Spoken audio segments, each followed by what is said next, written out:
Good morning students. आज हम देखेंगे कक्षा 8 का प्रश्नावली 3.1 का तीसरा प्रश्न।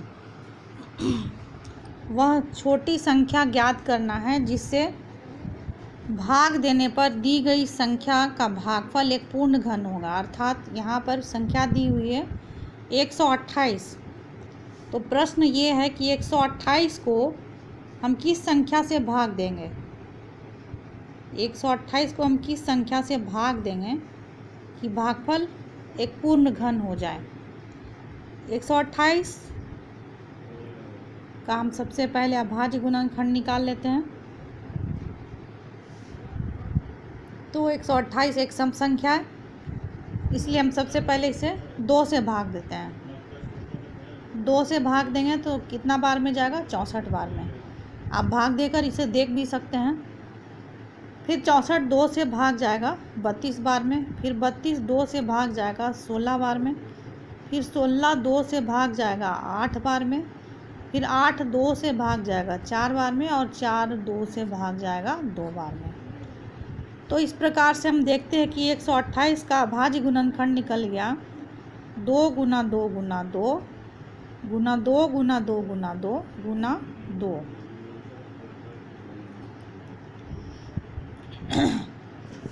तो हम यहाँ पर देखते हैं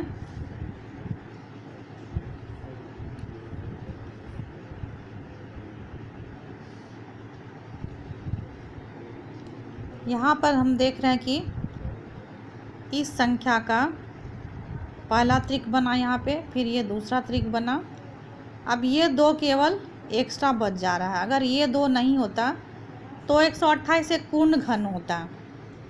अगर हम इस गुणनफल से, इस पूरे गुणनफल से 2 को हम हटा देते हैं, यानी कि इसे हटा देते हैं, तो 128, तो ये गुणनफल एक पूर्ण घन बन जाएगा। मतलब कि 128 को हम जब 2 से भाग देते हैं तो वह एक पूर्ण घन संख्या बन जाएगी। 128 को 2 से भाग देंगे तो भागफल कितना होगा? 2 छक 12 और 2 चौके 8। तो भागफल क्या है? 64। अब ये देखिए कि 64 एक पूर्ण घन है या नहीं है। तो यहाँ पे देखिए, यहाँ पे यह संख्या है 64। 64 का जब हम अभाज्य गुणनखंड निकालेंगे तो इतना आएगा, यहाँ से लेकर यहाँ तक। कितना 2 आया? 1 2 3 4 5 6। तो यहाँ पे संख्याओं का त्रिक बन रहा। 64 का अभाज्य गुणनखंड क्या हो गया? 2 गुना 2 गुना 2 गुना 2 गुना 2 गुना 2। यहाँ देखिए, ये पहला त्रिक हो गया, ये दूसरा त्रिक हो गया। तो यहाँ पे 64 क्या हो जा रहा है? एक पूर्ण घन संख्या हो जा रहा है। तो इसलिए इसका आंसर हो गया 128 को 2 से भाग देने पर भागफल एक पूर्ण घन बन जाएगा। अब अगला प्रश्न है 7803। 7803 को कौन सी संख्या से भाग देने पर एक पूर्ण घन बनेगा? तो इसके लिए इसका अभाज्य गुणनखंड निकालते हैं।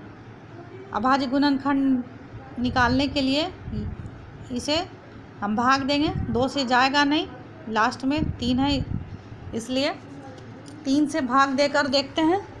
3 से यह भाग जाता है 2601 बार में। फिर 3 से यह भाग जाता है 867 बार में। फिर 3 से यह भाग जाता है 289 बार में।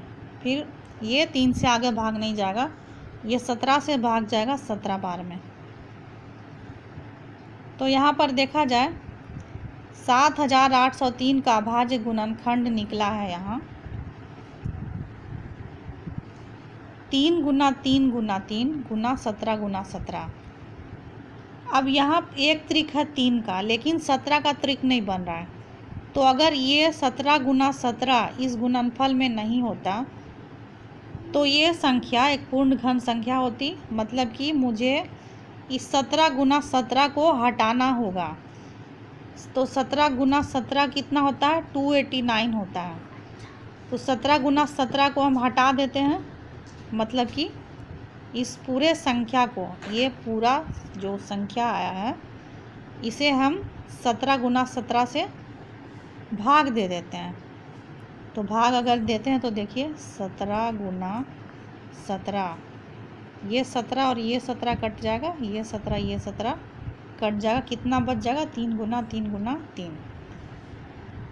तो उत्तर हमारा हो गया कि 7803 को 289 मतलब कि 17 गुना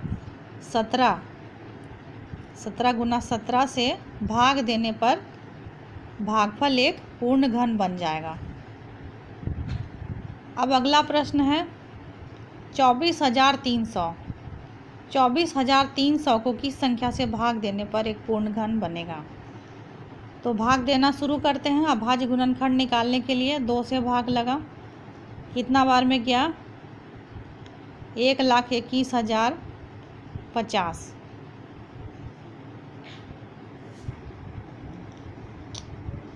सॉरी 12,150 बार में भाग लगा।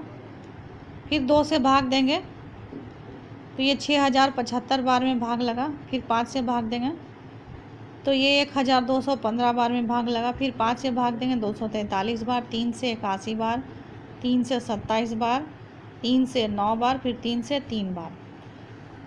तो यहाँ 24,300 का अभाज्य गुणनखंड निकल गया